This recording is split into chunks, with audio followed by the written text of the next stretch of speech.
"You're not like the others. You smell different, softer." The 4-year-old boy said it so matter-of-factly that Della Raines froze mid-reach for the feather duster. She'd been covering her sister Mara's cleaning shift for exactly 17 minutes, and already she was breaking the cardinal rule: don't interact with the clients.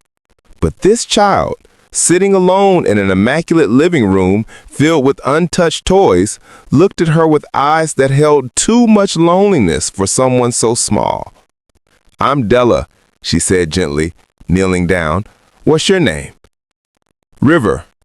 My daddy says I'm not supposed to bother the cleaning ladies. They always leave if I talk too much." The words pierced her chest. "Well, I like talking, and I promise I won't leave just because you do."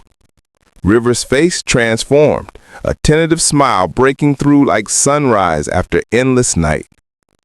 Della was 27, a former social worker who'd burned out after 5 years of witnessing children slip through cracks in a broken system. She'd taken a sabbatical 6 months ago, moved back to her hometown to figure out who she was without the weight of other people's trauma. Her sister Mara worked for an upscale cleaning service, and when the flu knocked her out that morning, Della had volunteered without hesitation. She hadn't expected to walk into a home that felt more like a museum. Beautiful, expensive, and utterly devoid of life. Photographs lined the mantel, but they were all of River alone, or a River with the man who must be his father. No mother, no extended family, just expensive silence. "Where's your daddy now?" Della asked, noticing River's small hands fidgeting with a toy truck he wasn't actually playing with. "Work. He's always at work. He comes home when I'm sleeping and leaves before I wake up." River's voice held no accusation, just acceptance of a reality he'd learned too young. "Mrs. Palmer makes my breakfast and takes me to preschool. Then Maria picks me up and makes dinner. Then Daddy comes home and looks really tired and sad." "Does he tuck you in?" "Sometimes, when he remembers. He forgets a lot since Mommy went to heaven." Before Della could respond, the front door opened.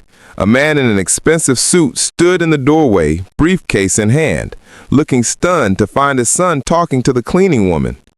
"River, I've told you," he began, then stopped, seeing his son smile.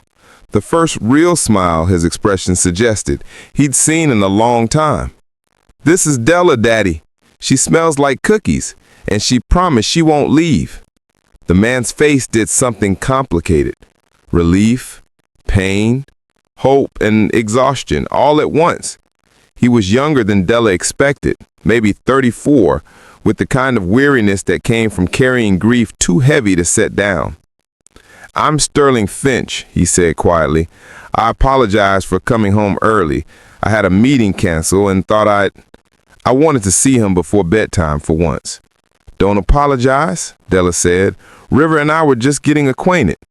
That evening became a turning point neither one of them anticipated. Sterling Finch was CEO of a consulting firm he'd built with his late wife, Ainsley.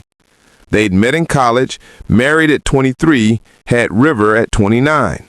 Ainsley had been the warmth to his logic, the creativity to his structure. When she was diagnosed with ovarian cancer 18 months ago, Sterling had refused to believe it would take her.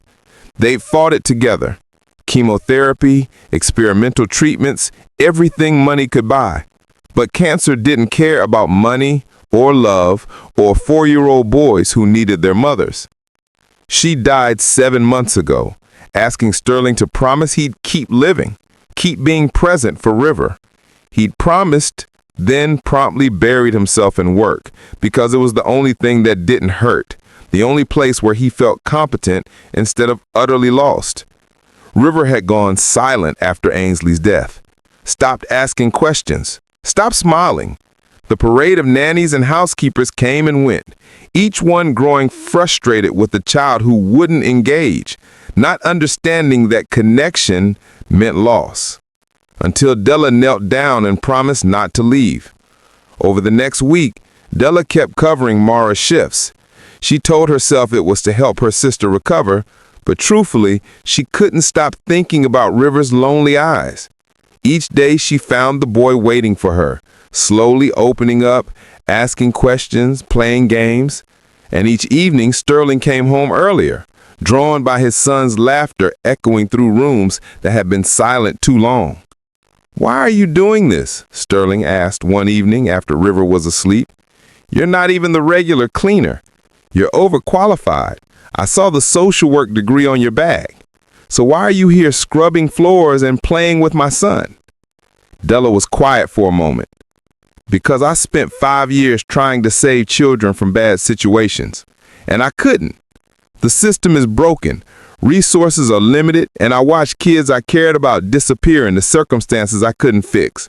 I burned out completely." She met his eyes. "But River isn't in a bad situation.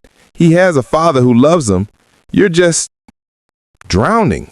And that I can help with. That's not about systems or policies. It's just about showing up." "I'm failing him," Sterling whispered, the admission costing him everything. "Ainsley made me promise to be present, and I'm failing. I don't know how to talk to him about her. I don't know how to fill the space she left. I don't even know what he needs half the time." "He needs you," Della said simply. "Not perfect you, just present you. He needs to know you're not going to disappear into work until you become a ghost in your own house." "How do I do that when every corner of this house reminds me of what I lost?" "You let yourself grieve in front of him. You stop pretending you're fine, and you let people help you carry it." She paused. "Ainsley didn't ask you to stop hurting. She asked you to keep living. There's a difference." Something broke open in Sterling then, a dam holding back months of suppressed grief. And Della, who'd sworn she was done carrying other people's pain, found herself holding space for his. Over the following months, a rhythm developed. Della officially took over Mara's client contract, but she became more than a housekeeper. She taught Sterling how to talk to River about Ainsley without drowning in sadness. She helped River create a memory book filled with stories about his mother. She cooked dinners they ate together, filled the house with music and laughter, reminded them both what home could feel like.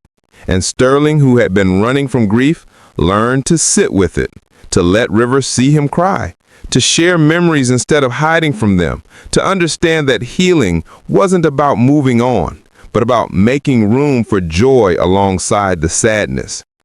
"I'm not trying to replace her," Della said one evening when Sterling tried to thank her. "I could never. I know. That's why this works. You honor Ainsley by helping us remember how to live, by showing River that opening your heart again isn't betraying the people you've lost." 6 months after that first substitute shift, River asked Della a question that changed everything. "Can you be my forever friend? The kind who stays even when it's hard?" "Yes," Della promised, pulling him close. "The kind who stays especially when it's hard." She looked up to find Sterling watching them, tears in his eyes. "Thank you," he mouthed. They never married. Sterling wasn't ready, might never be, and Della understood that some connections transcend labels. But she stopped covering shifts and started belonging, not as a replacement mother, but as someone who chose them, who showed up, who proved that families can be built from broken pieces and stubborn hope.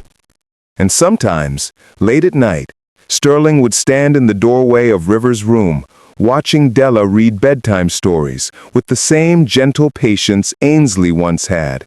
And he'd whisper to his late wife's memory, "I kept my promise. We're living, we're loving, and we're okay." Because healing isn't about forgetting who we lost. It's about honoring them by staying open to who we find.